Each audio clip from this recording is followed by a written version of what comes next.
नमस्कार, आप देख रहे हैं मोदी न्यूज। उत्तर प्रदेश से आई दो घटना आपको अंदर से झकझोर देगी। एक पिता पर खाकी वर्दी ने अत्याचार किया तो एक परिवार पर एक डॉक्टर ने। सबसे पहले तो देखिए आप कुर्सेला से आई एक खबर जिसमें पिता की लाचारी को देखकर आपकी आंखें नम हो जाएंगी।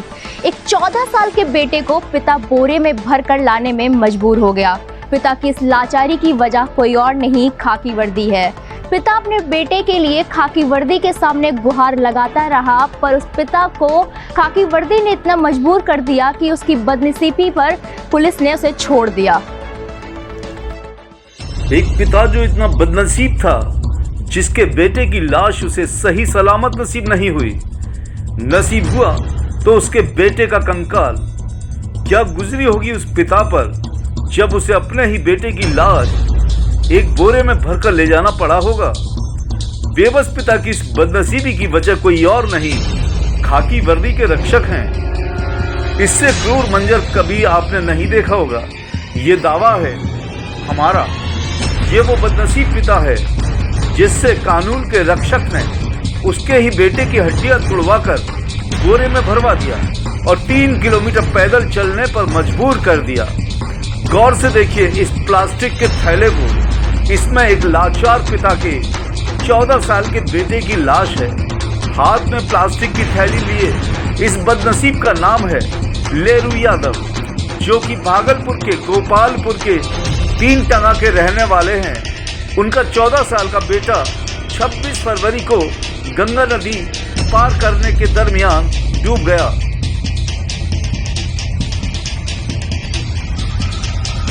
मासूम की लाश गंगा नदी के किनारे कुछ दिनों बाद मिली, पर लाश को लावारिस समझकर किसी ने कुछ नहीं कहा। पर कुछ दिनों के बाद एक रिश्तेदार ने लाश की सूचना इस लाचार पिता को दी। बेचैन लेरू यादव अपने बच्चे की लाश को लेने के लिए पुलिस को सूचना देकर नदी के किनारे पहुंचा। पुलिस भी खेरिया घाट पर पहुंची। कुछ सूत्रों से यह भी पता चला कि लाश को कुत्ते खा रहे थे।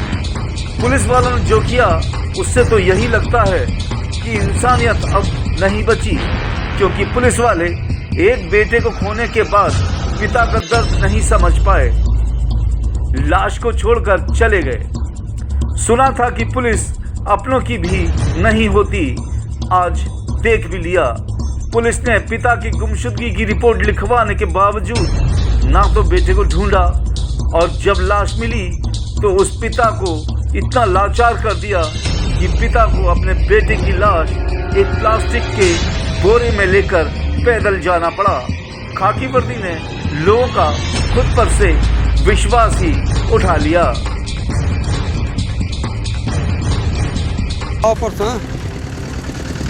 बच्चा गिरी गल से कितना तारीख को, कब?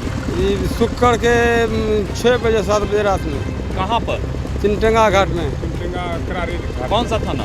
थाना तिनटंगा, गोपालपुर तिनटंगा। कैसे गिर गया था बच्चा?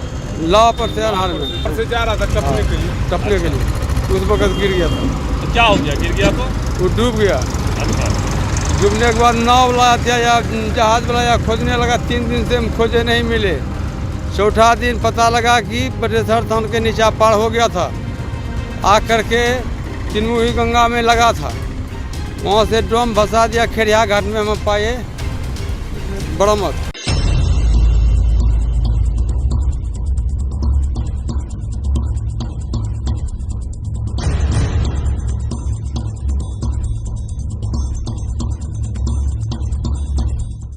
दूसरा मामला है प्रयागराज का। यहाँ पर भगवान कहे जाने वाले डॉक्टरों ने पैसों के लिए जो किया उसे देखकर आपके पैरों तले से जमीन खिसक जाएगी। एक मासूम बच्ची का पैसों की वजह से डॉक्टरों ने टाके नहीं लगाए, क्योंकि परिवार वाले डॉक्टर के मुताबिक पैसे नहीं दे पा रहे थे। परिवार वालों की मजबूरी और डॉक्टरों की बुजदिली की वजह से एक मासूम की जान चली गई। देखिए किस तरह से पैसों के अभाव में बच्ची ने अपना दम तोड़ दिया। ये दिल दहला देने वाला मामला उत्तर प्रदेश के प्रयागराज का है। यहाँ के एक प्राइवेट अस्पताल ने 3 साल की बच्ची के साथ पैसों के लिए मानवता को शर्मसार कर दिया है। दरअसल बच्ची के इलाज के लिए पूरी रकम दे पाने में परिवार असमर्थ था, जिसके बाद 3 साल की बच्ची का पेट सिले बिना ही उसे बाहर का रास्ता दिखा दिया। पैसों के बिना इलाज के अभाव में बच्ची की मौत हो गई। बच्ची के परिवार ने बताया कि 3 साल की बेटी को पेट में दर्द था, जिसके बाद उसके इलाज के लिए प्रयागराज के धूमनगंज में रावतपुर के एक बड़े प्राइवेट हॉस्पिटल में भर्ती कराया गया। कुछ दिन बाद बच्ची के पेट का ऑपरेशन किया गया। ऑपरेशन में बच्ची के टांके नहीं सिले गए क्योंकि परिवार मांगी हुई रकम नहीं दे पाया। इस ऑपरेशन के लिए अस्पताल की ओर से 5 लाख रुपए मांगे गए, पर बच्ची का परिवार महज 2 लाख रुपए ही दे पाया। इस वजह से अस्पताल ने इलाज रोक दिया, जिसके बाद बच्ची की मौत हो गई। वहीं अस्पताल की ओर से परिवार के आरोपों को सरासर गलत बताया जा रहा है। प्राइवेट अस्पताल के संचालक यूनाइटेड ग्रुप के पीआरओ की ओर से दिए गए बयान में कहा गया कि बच्ची को इस तरह के हालात में नहीं भेजा गया जैसा कि पेरेंट्स आरोप लगा रहे हैं। इसके अलावा इलाज में 1.25 लाख रुपए का खर्च आया था, जबकि परिवार की ओर से 6,370 रुपए ही चुकता किए गए थे, जिसकी रसीद अस्पताल के पास है। कौन करेगा पुलिस और डॉक्टर पर भरोसा? कहाँ जाएंगे लोग अपनी फरियाद लेकर? क्या एक गरीब लाचार पैसों की वजह से अपना इलाज नहीं करा सकता? क्यों कानून के रक्षक और भगवान कहे जाने वाले डॉक्टर लोगों को मजबूर कर रहे हैं कि लोगों का भरोसा उन पर से उठ जाए? अगर भरोसा नाम की चीज़ इस दुनिया से खत्म हो जाएगी तो इस दुनिया का क्या होगा? फिलहाल के लिए इतना ही। बाकी खबरों के लिए आप देखते रहिए मोजेस न्यूज़।